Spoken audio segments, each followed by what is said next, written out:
திருச்சிற்றம்பலம். அனைவருக்கும் வணக்கம். Immortal ruler ஜாதகம், அப்புறம் ஜோதிட உண்மைகள் பற்றிலாம் முந்தைய பதிவில் பார்த்தோம். ஜோதிட கட்டங்கள் போட்டு சொன்னால் நிறைய பேருக்கு புரியும்ன்ட்டு ஒரு உதாரண ஜாதக கட்டத்தோடு இந்த பதிவில் சொல்ல போகிறேன். இம்மார்டல் ரூலருடைய ஜாதகம் எப்படி இருந்தால் அவர்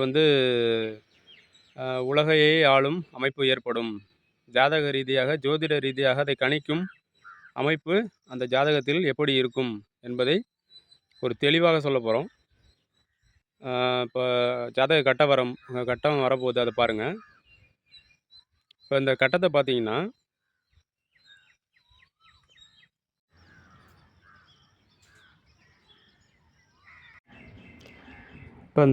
பார்த்தீங்கன்னா, சூரியனும் குருவும் மேஷத்தில் இருக்குது.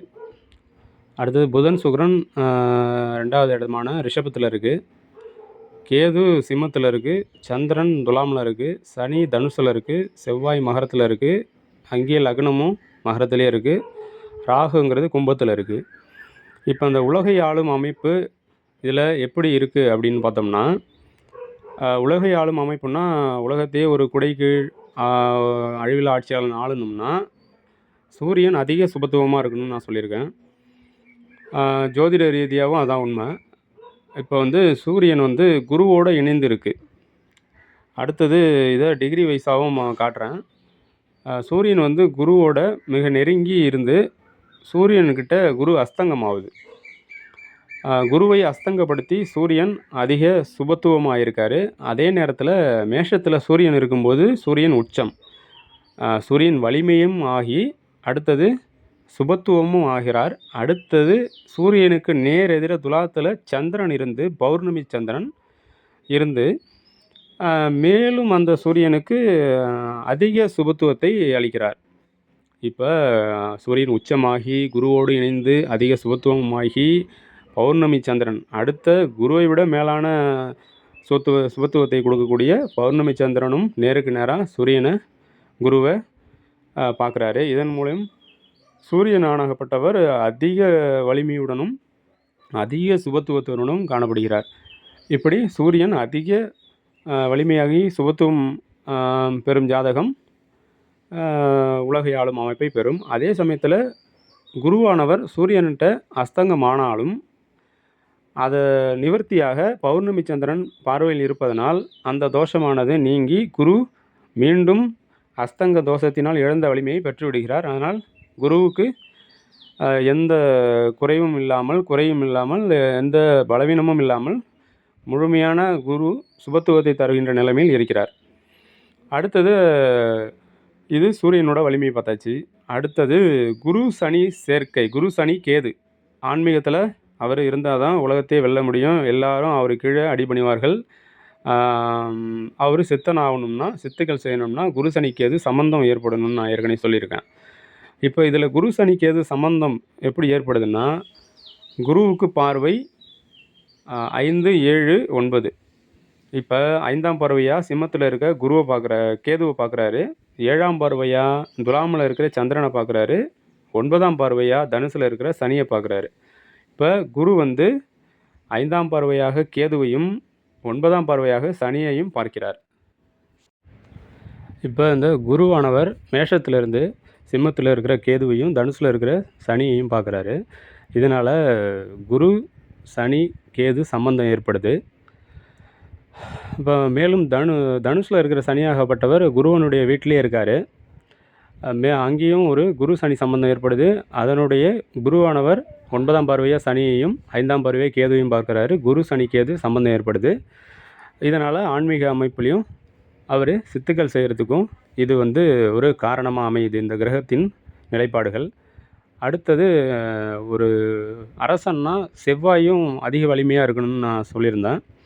இப்போ இதில் பார்த்தீங்கன்னா இந்த கட்டத்தில் செவ்வாய் மகரத்தில் இருக்குது, லக்னமும் மகரத்தில் இருக்குது. அப்போ செவ்வாய் மகரத்தில் இருக்கும் பொழுது செவ்வாய் உச்சமாகி ஏதாவது கிரகங்கள் அதை பார்வை பண்ணுதா சுபத்துவமா அப்படின்னு பார்த்தோம்னா, குருவோ சுக்கிரனோ செவ்வாய் மீது பார்வை பண்ணலை. ஆனால் சந்திரனுக்கு கேந்திரத்தில் இருக்கார். துலாமில் இருக்கிற சந்திரனுக்கு துலாம்லேருந்து பார்த்தோம்னா 4வது இடத்துல மகரத்தில் செவ்வாய் இருக்கிறதுனால சந்திர கேந்திரம் அமையுது. சந்திர கேந்திரமான 1, 1, 4, 7, 10 என்ற கேந்திர அமைப்பில் 4வது இடத்துல செவ்வாய் இருக்கிறதுனால சந்திரனோட சுபத்துவமான ஒளி பிரதிபலிப்பானது செவ்வாய் மேலே பட்டு உச்சமான செவ்வாய்க்கு ஒரு சுபத்துவத்தை கொடுக்குது. அதனால் செவ்வாயும் வலிமையாகி சந்திரனோட கேந்திரத்தில் அமைந்து சுபத்துவத்தையும் பெற்றுவிடுகிறார். அதனால் செவ்வாயும் வலிமையாகி சுபத்துவமாகி சூரியனும் வலிமையாகி சுபத்துவமாகி குரு சனி கேது சம்பந்தம் ஏற்பட்டு ஆன்மீக அமைப்புலையும் உலகாளம் அமைப்புலையும் சூரியனும் செவ்வாயும் குரு சனி கேது சம்பந்தம் இருக்குது. இன்னொன்று இதை பார்த்தோம்னா 8ஆம் இடத்து அதிபதி சனி அதிக சுபத்துவமாக இருக்கணும்னு நான் சொல்லியிருந்தேன். எதுக்குன்னா ஆயுள். இப்போ இம்மார்டல் ரூலர் அழிவில்லா ஆட்சியாளர்னா 8ஆம் இடத்து அதிபதி சனி அதிக சுபத்துவமாக இருக்கும் பொழுது தான் ஆயுள் அதிகமாக, இன்னொன்று மரணத்தையே வெல்லக்கூடிய அமைப்பு ஏற்படும். இப்போ லக்னத்திலேருந்து மகரம் செவ்வாய் இருக்குல்ல, அதுலேயும் லக்னமும் இருக்குது. லக்னத்திலேருந்து எண்ணி வரும்பொழுது சிம்மம் வந்து கேது சிம்மத்தில் இருக்கார்ல, அந்த இடம் வந்து 8ஆம் இடமாக அமையும். அந்த 8ஆம் இடத்தை கேதுவை ஏற்கனவே குரு 5ஆம் பார்வையை பார்க்குறாரு, சிம்மத்தை பார்க்குறாரு. அந்த பாவகமும் சுபத்துவம் ஆகுது. இன்னொன்று கேது ஒரு இடத்துல இருக்கும்போது வளர்ப்பார், ராகு கெடுப்பார்னு சொல்லுவாங்க. கேது ஏற்கனவே குரு ஓட பார்வையை பெற்று அவர் எந்த தீங்கும் செய்ய முடியாத அளவுக்கு தான் இருக்கார். இன்னொன்று அந்த இடத்த சிம்மத்தையும் கேதுவையும் குரு பார்க்குறதுனால அது 8ஆம் இடமாக இந்த லக்னத்திலேருந்து அமைகிறதுனால 8ஆம் இடம் சுபத்துவம். இப்போ 8ஆம் இடத்து அதிபதியாகிய சிம்மத்தின் அதிபதியாகிய சூரியன் ஏற்கனவே சுபத்துவம். இப்போ 8ஆம் இடத்தை குரு பார்க்குறாரு, 8ஆம் இடம் சுபத்துவம் ஆகிட்டு. அடுத்தது 8ஆம் இடத்து அதிபதியாகிய சூரியன் அதிக சுபத்துவமாக இருக்காருன்ட்டு ஏற்கனவே சொல்லிட்டோம். 8ஆம் இடமும் சுபத்துவம், அந்த பாவத்திற்குரிய கிரகமான 8ஆம் அதிபதியும் சூரியனும் அதிக சுபத்துவம். அடுத்தது ஆயுள்காரகனான சனி ஏற்கனவே குருவின் வீட்டில் அமர்ந்து குருவின் பார்வையும் பெறுறாரு. அதனோடு கூட என்னென்னா சுக்கிரன் வந்து ரிஷபத்தில் இருக்கிற புதன் சுக்கிரனுங்கிறவங்க எங்கே இருக்காங்கன்னா டிகிரி வைஸ் பார்த்தோம்னா புதன் வந்து மேஷத்தை ஒட்டி 1 டிகிரி பாகையில் வருவார், 1 டிகிரிக்குள்ளே. அடுத்தது சுக்கிரன் வந்து மிதுனத்தை ஒட்டி 29 பாகையில் வருவார். அப்படி பார்க்கும்போது சனி வந்து தனுசில் 8 டிகிரி பாகையில் இருப்பார், 8 டிகிரியில். அப்போ புதனுக்கும் ரிஷபத்தில் இருக்கிற புதன் வந்து 8 டிகிரிக்குள்ளே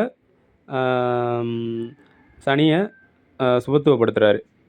சுக்கிரன் வந்து ரிஷபத்தில் இருக்கார், ஆனால் மிதுனத்தோட அந்த ஓரத்தில் மிதுனம் ஆரம்பிக்கிற இடத்துல ரிஷபத்தில் 29வது பாகையில் இருக்கும் பொழுது சனி தனுசில் இருக்கிற 8 டிகிரி பாகையில் இருக்கிற தனுசில் 9 டிகிரிக்குள்ளே அவர் தன் பார்வையை செலுத்துவார் சனி மீது. அப்போ லக்னாதிபதியான சனிக்கு குருவின் வீடு, குருவின் பார்வை, சுக்கிரனின் பார்வை, இப்படி சனிக்கு 2 கிரகத்தினுடைய அதிக சுபத்துவம் கிடைக்குது. மேலும் அவர் குருவின் வீட்டிலேயே இருக்கார். +3 மடங்கு சனிக்கு சுபத்துவம் ஏற்படுது. இதனால் 8ஆம் இடமும் சுபத்துவம், 8ஆம் இடத்து அதிபதியாகிய சூரியனும் சுபத்துவம், ஆயுள்காரகனான சனியும் சுபத்துவம். இப்படி இருக்கும்பொழுது தான் அழிவற்ற ஆட்சியாளனாகிய இம்மார்டல் ரூலர் ஆக முடியும். இதுதான் அழிவற்ற ஆட்சியாளனின் ஜாதகம், ஒரு மாதிரி ஜாதகம். இதை உண்மையாகவே இந்த நேரமோ அந்த வருஷமோ நீங்கள் தேடி பார்த்து கண்டுபிடிச்சி கரெக்டாக போட்டிங்கன்னா இந்த கட்டம் வரும். அதை நான் மறைச்சிருக்கேன், நீங்களாக வேணால் கண்டுபிடிங்க. அடுத்தது டிகிரி வைஸு இதை பார்க்கணும்னா அடுத்தது டிகிரியோட அந்த ஒரு படத்தையும் போடுறேன். என்ன இதில் டிகிரி பார்க்கலான்னா 360 டிகிரி தான் இந்த ஒரு சுழற்சியை வந்து 360 டிகிரின்னு நம்ம சொல்லுவோம், ஒரு வளையத்தை, ஒரு சுற்றை. இப்போ அந்த சுற்றை வந்து 12ஆக பிரித்து கட்டம் போட்டிருக்கோம். அதுதான் ஜோதிடம். இப்போ ஒவ்வொரு கட்டத்துக்கும் ஒவ்வொரு வீட்டுக்கும் எத்தனை பாகை வரும்னா 360ல் 12ஆல் வகுத்தோம்னா 30 பாகை வரும். அப்போ மேஷத்தில் குரு 15 டிகிரியில் இருந்தார்னா அதுக்கு நேர் எதிராக துலாமில் இருக்கிற சந்திரன் 195 டிகிரியில் இருந்தார்னா கரெக்டாக 15க்கு வரும். நேராக பார்க்குறாங்க அப்படின்னு அர்த்தம். இது எப்படி பார்த்துக்கலாம்னா 1 டிகிரியிலேருந்து ஒரு கிரகமும் இன்னொரு கிரகம் 180 இருந்தால் நேருக்கு நேர். இப்போ டிகிரி வைஸ் பாருங்கள், மேஷத்தில் சூரியன் வந்து 17 டிகிரியில் இருக்கார். அதுக்கு நேர் எதிராக சந்திரன் துலாமில் இருக்கிற சந்திரன் 195 டிகிரியில் இருக்கார். அதே அந்த துலாம் வீட்டில் 30 டிகிரியில் அவர் எங்கே இருக்காருன்னா 15 டிகிரியில் இருக்கார். சரியாக சூரியனும் சந்திரனும் நேருக்கு நேராக பார்த்துக்கிறாங்க. 2 டிகிரி தான் வித்தியாசம். கிட்டத்தட்ட 2 டிகிரி தான் வித்தியாசம். சூரியன் 17 டிகிரியிலையும் சந்திரன் துலாமில் 15 டிகிரியிலையும் இருக்கும்போது நேருக்கு நேரான பௌர்ணமி, உச்ச பௌர்ணமி சந்திரன் ஏற்படுது. இதனால் சூரியன் அதிக சுபத்துவம். அப்போ சூரியனோட இணைந்திருக்கிற குரு எத்தனை டிகிரியில் இருக்காருன்னா, சூரியன் 17 டிகிரியில் இருக்க, குரு 18 டிகிரியில் இருக்கார் மேஷத்தில். அப்போ 1 டிகிரிக்குள்ளே சூரியன்கிட்ட அஸ்தங்கம் பட்டு போகிறாரு குரு. சூரியனை அதிக சுபத்துவப்படுத்தி விட்டு தான் வலிமை இழந்து போகிறாரு குரு. அதே சமயத்தில் அவர் வலிமை இழக்கலைன்னு நான் சொல்லியிருந்தேன். எதனாலன்னா, நேருக்கு நேராக 3 டிகிரி நேருக்கு நேராக துலாமில் சந்திரன் இருந்து பௌர்ணமி ஒளி அமைப்பால் குருவை இழந்த வலிமையை அவருக்கு மீண்டும் கொடுத்துட்றாரு. சூரியன், குரு, சந்திரன் இவர்கள் மூவரும் 17, 15, 18 இப்படி 3 டிகிரி 2 டிகிரிக்குள்ளேயே நேருக்கு நேராக பார்த்துக்கிறதுனால அதிக வலிமை அடையுது. அடுத்தது சுக்கிரன் நான் சொல்லியிருந்தேன். சுக்கிரன் வந்து ரிஷபத்தில் 29 டிகிரியில் இருக்கார். அப்போ மிதுனத்தை ஒட்டி இருக்கார். சனி வந்து தனுஷில் 8 டிகிரியில் இருக்கார். அப்போ இருவருக்கும் 9 டிகிரிக்குள்ளே தொடர்பு ஏற்படுது. 9 டிகிரிக்குள்ளே சனியை சுக்கிரன் பார்க்குறாரு. அதனால் சனிக்கு குருவின் பார்வை, சுக்கிர பார்வை, குருவின் வீடுன்னு அதிக சுபத்துவமான அமைப்பு ஏற்படுது. இப்படி உலகாளும் அமைப்பும் இம்மார்டல் ரூலருங்கிற தகுதியும், அடுத்தது லக்ன கேந்திரத்தில் செவ்வாய், சூரியன், சந்திரன் 3 கிரகமும் இருக்குது. அடுத்து குருவும் இருக்குது. இப்படி லக்ன கேந்திரத்தில் செவ்வாய், சூரியன், சந்திரன் இருந்தாலே அவங்களுக்கு அரசியல் அமைப்பு ஏற்பட்டுடும். அடுத்தது சூரியன், செவ்வாய் இவங்க அதிக சுபத்துவமாகவும் வலிமையாகவும் இருக்குன்னு சொல்லியிருக்கேன். அப்போ நம்ம ஏற்கனவே சொன்ன மாதிரி ஜோதிட ரீதியாக உலகாளும் அமைப்பு ஏற்பட்டு விட்டது. அதே நேரத்தில் இந்த ஜாதக கட்டத்தில் எந்த கிரகங்களும் ஒரு பாவத்துவமோ பாவர்களின் பார்வையோ பெற்று வலிமை இழக்கலை. 9 கிரகங்களும் வலிமையோடவே இருக்குது. எந்த கிரகத்தையும் எந்த கிரகமும் பார்த்து அதை வலிமை இழக்கலை, அதை பாவத்துவம் அடையலை. பாவத்துவம் அடைந்தால் அந்த கிரகங்களானது தீய கதிர் மூலம் அந்த ஜாதகரை தீய வழிக்கும் கெட்ட வழிகளுக்கும் செலுத்தும். ஆனால் அவர் ஆன்மீகவாதி, அடுத்தது உலகாளும் தலைவர், அடுத்தது எல்லோரையும் உலகத்தையே கட்டி ஆளும் அமைப்பு ஏற்பட்டுவிட்டது. நன்றி, வணக்கம்.